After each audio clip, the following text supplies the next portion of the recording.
Mister ladies மெய்யன்பர்களுக்கு உங்கள் பாரம்பரிய வைத்தியர் உங்கள் ராஜசூரியன். அற்புதம் ஆனந்தம் மெய்யன்பர்களே, அந்த பாரம்பரிய வைத்தியத்தில் பல்வேறு வகையான வைத்தியங்கள் சொன்னாலும் உங்களுக்கு பிடிச்ச ஒரு விஷயத்த இப்போ சொல்ல போகிறேன். ரொம்ப பேருக்கு பிடிக்குது. என்ன தெரியுமா? ஆனால் நிறைய செலவு பண்ணிட்டு தான் இருக்கோம் நம்ம எல்லாரும். அவங்களுக்கு இது சொன்னால் கொஞ்சம் ஆஹா பரவாயில்லையே அப்படி தோணும். இந்த நரைமுடிக்காரர்கள் இருக்கீங்களா, இதுதான் பெரிய பிரச்சனையே எல்லாத்துக்குமே. சாயத்தை வாங்கி வாங்கி பூச வேண்டியது இருக்கு.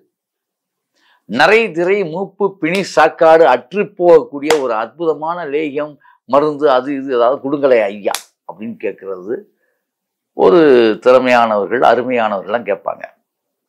ஆனால் அருமை திறமையெல்லாம் வேணாம், எளிமையானவர்கள் என்ன கேட்குறாங்கன்னா, ஐயா இந்த நரமுடிக்கு ஏதாவது நம்மகிட்ட மருந்து இருக்கா, நரம் மாறணும், உங்கள் இயற்கை இந்த பாரம்பரியத்தில் இயற்கையான பாரம்பரியத்தில், ஏன்னா அது சைட் எஃபெக்ட் வருங்கிறீங்க, ரசாயன கலவை கலந்தா போச்சுங்கிறீங்க, தலை இடி ஆயிரும், அது இதாயிரும், தோல் சம்பந்தப்பட்ட நோய் வந்துருங்கன்னு பயமுறுத்துறீங்க.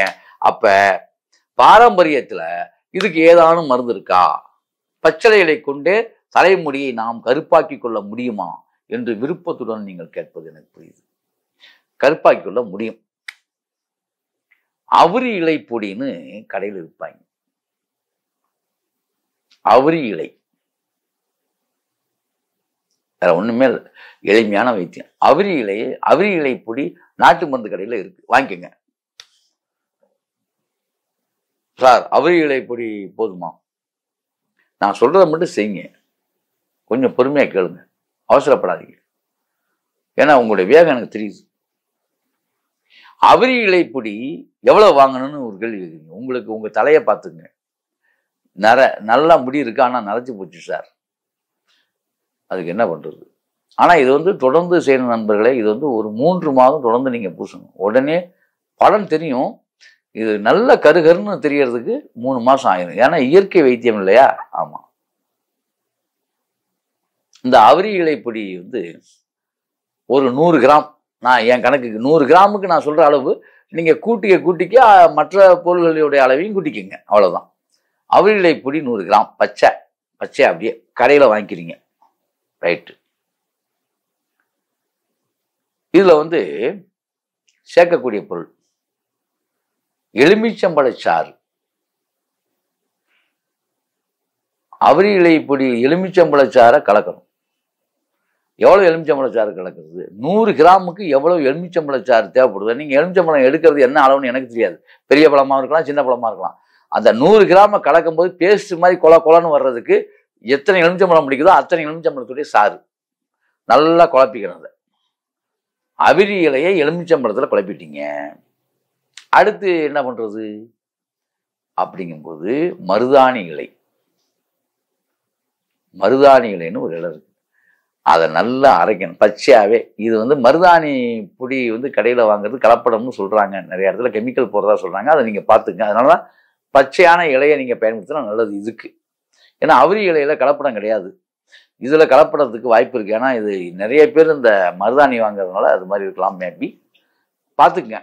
இல்லை மருதாணி பொடி கிடைச்சாலும், மருதாணி பொடி சுத்தமான பொடி கிடைச்சா வாங்கிக்கோங்க. அப்படி கிடைக்கலன்னா மருதாணி இலை ஒரு 100 கிராம் எடுத்து அரைச்சு இந்த பேஸ்டோட கலந்துருங்க. 100 கிராம் போதும், அவ்வளவுதான். 100 கிராம் அளவுக்கு இருந்தா போதும். பச்சையாவே சொல்றேன், காஞ்சி போனது 100 கிராம் இல்லை, மருதாணி இலை பச்சை இலை 100 கிராம் அளவுக்கு. 100 கிராம் கூட தேவையில்லை, நான் தவறா சொல்லிட்டேன் உங்களுக்கு. 50 கிராமே போதுமானது. 100 கிராம் அவுரி இலைக்கு 50 கிராம் மருதாணி போதும், அவ்வளவுதான். போட்டு அரைச்சு போட்டு எல்லாம் ஒண்ணா மிக்ஸ் பண்ணிருங்க, இவ்வளவுதான் நண்பர்களே.